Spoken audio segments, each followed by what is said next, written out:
Sultan Pamenan di channel Citoro. Kali ini kita masih bersama Mak Tuanku Mangkudun.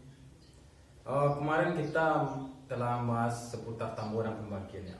Ya. Sekarang kita akan membahas masih seputar Tambo nih Mak.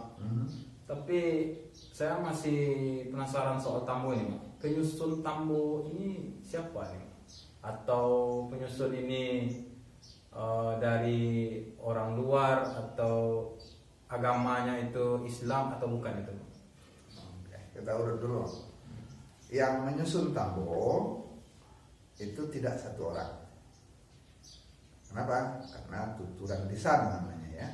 Tuturan lisan itu diwariskan dari generasi ke generasi.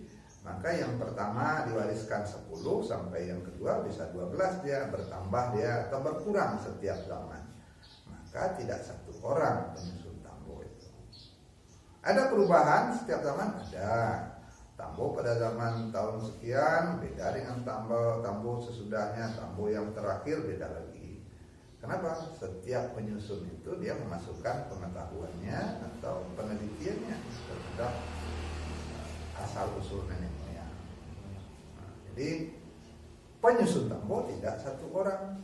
Penyusun Tambo itu para penghulu di nagari. Kalau Tambo alam Minangkabau, siapa yang menyusunnya? Para guru adat dan penghulu di nagari di seluruh Minangkabau. Makanya agak beragam isinya. Walaupun beragam, ada benang merahnya, ada kesamaannya. Itu yang pertama. Lalu apakah Tambo itu dibuat oleh orang Islam? Saya meneliti Tambo. Saya menemukan bahwa Tambo itu 100% hasil pikiran dan tulisan orang Islam. Tidak ada satupun kata-kata, kalimat yang berasal dari luar Islam. Ada 2 penelitian di UIN Imam Bonjol Padang dan di UNB yang saya bukukan itu. Jejak Islam dalam naskah dan tuturan Tambo. Jadi dalam naskah Tambo jelas jejak Islamnya, dalam tuturan Tambo juga jelas Islamnya. Artinya apa? Ini hasil produk masyarakat Minangkabau yang Islam. Gitu. Nah, gini nih Mak. Kan tadi Mak bilang Tambo itu adalah susunan dari orang Islam. Iya. Sedangkan Tambo ini kan kita bisa perkirakan ini dari berdirinya Minangkabau nih Mak. Iya. Berarti Islam itu masuk ke Minangkabau itu pada saat kapan ya? Ya, ini kan perdebatan ahli sejarah ya. Saya bukan ahli sejarah, tapi saya mengutip beberapa pendapat ahli sejarah ya. Hamka mengatakan bahwa Islam masuk ke Minangkabau itu sudah sejak awal Hijriah. Artinya apa? Sejak zaman Nabi sudah ada yang diutus ke Pulau Perca, ke Pulau Paco ini. Untuk apa? Minimal untuk beli kapur barus. Jadi sudah ada interaksi dari pedagang Arab ke Pulau Sumatera di awal tahun Hijriah ketika Nabi masih hidup, itu kata Buya Hamka. Artinya apa? Sejak awal. Nah, kalau pendapat orang Belanda katanya Islam itu baru abad ke-17 tahun 1600-an dibawa oleh Syekh Burhanuddin. Itu pendapat orang Belanda berdasarkan penelitian orang Belanda. Tapi pendapat itu pun banyak yang mengatakan salah. Kenapa? Syekh Burhanuddin pergi belajar itu bukan sebagai orang yang belum Islam. Dia sudah belajar Islam dulu di Minangkabau. Dia lanjutkan belajar Islam ke Singkil, Syekh Abdul Rauf. Jadi di Minangkabau ketika Syekh Burhanuddin kecil itu dia sudah Islam. Masyarakatnya sudah Islam. Artinya jauh sebelum Syekh Burhanuddin sudah Islam juga. Nah, yang bermasalah adalah kerajaan di Minangkabau, bukan kerajaan Minangkabau ya. Kerajaan Minangkabau. Kerajaan di Minangkabau. Ada kerajaan Pasumayan Batu, Dusun Tu, kerajaan Panggaruyuang, kerajaan Bungo Tangkai, kerajaan Darmasraya, sampai kerajaan-kerajaan pecahannya, ada Alam Sulam di Sungai Pagu, sampai kerajaan Nunang atau kerajaan di Talu segala macam, itu semua kerajaan-kerajaan kecil itu punya tambonya sendiri dan punya usia yang bahkan lebih tua dari Minangkabau. Nah, dari kerajaan Pagaruyung.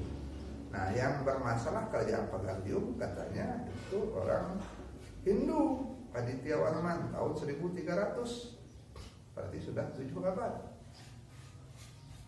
Perdebatan sejarah kita tidak ikut, tapi yang jelas masyarakat Minangkabau yang menyusun Tambo bukan raja, bukan kerajaan. Artinya apa? Masyarakatnya sudah Islam, rajanya mungkin Hindu, tapi seluruh tuturan Tambo itu oleh masyarakat Islam. Buktinya apa? Bukti terakhir, seluruh tuturan Tambo itu isinya kata-kata bahasa dari Islam. Bahkan ada 8 ayat dalam Tambo Alam Minangkabau, ayat Al-Quran yang dikutip, hadis dan riwayat Islam. Bahkan pembukanya dengan doa dalam bahasa Arab. Jadi Islam masuk ke Minangkabau sejak kapan?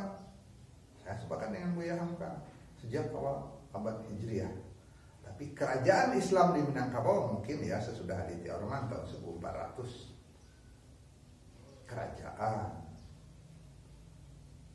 karena kerajaan itu kan hanya sebagian kecil elit, kelompok penguasa kecil. Sementara Minangkabau bukan kerajaan. Minangkabau itu adalah federasi nagari-nagari yang mandiri, yang punya kebebasan dari adat ya. dari adat sendiri.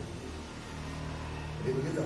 Tambo produk masyarakat Islam, dan Islam itu sudah sejak awal ada di Minangkabau. Jadi Tambo itu sudah bisa kita simpulkan bahwasannya Islam lah yang bikin Tambo itu. Dan Minangkabau itu sebenarnya Islam, bukan Hindu Buddha yang seperti dibahas sama saudara kita yang di sana ya, Pak. Oke, saya punya bukti lain begini. Tambo menceritakan nagari pertama yang didirikan di Lagundi Nambaselo. Perintah Sri Maharaja Dirajo, dirikanlah untuk saya Balairung dan Musaji. Itu kemudian menjadi undang-undang tentang nagari, bahwa sebuah nagari itu berdiri syaratnya ada suku 4 buah, ada Babalai, ada Musaji. Itu nagari pertama yang didirikan di Minangkabau, syaratnya punya balai adat dan masjid. Masjid milik siapa? Masjid miliknya orang Islam. Nagari pertama yang didirikan oleh Sri Maharaja Dirajo mendirikan masjid, maka tidak bisa tidak nagari pertama itu nagari Islam. Dan itu yang mengatakan seluruh tuturan Tambo, siapapun yang membaca Tambo pasti tahu syarat nagari itu 4. Nagari Bangpe Suku, Babalai Bamusaji, Balabuah Batapian, Pasawah Baladang. Nah, syarat kedua yang Babalai Bamusaji ini membuktikan nagari pertama itu didirikan oleh orang Islam. Tidak ada katanya nagari Babalai Bagareja, tidak mungkin. Maka Tambo berubah. Begitu. Itu bukti Tambo itu produk masyarakat Islam, dan Minangkabau itu sejak nagari pertamanya nagari Islam. Oke. Berarti memang Islam yang masuk ke Minangkabau ini apa? Ya. Tidak ada agama lain yang masuk. Tidak sempat berkembang. Tidak sempat berkembang. Tidak sempat berkembang. Walaupun dia berbarengan dengan agama Kristen ya, Pak. Iya. Ya. Oke, teman-teman. Itu pembahasan kita seputar Tambo dan apa kaitan Islam dengan Tambo itu. Oke, terima kasih. Silakan saksikan video selanjutnya. Kita akan membahas seputar Tambo lagi bersama Mak Tuanku Mangkudu. Assalamualaikum warahmatullahi wabarakatuh.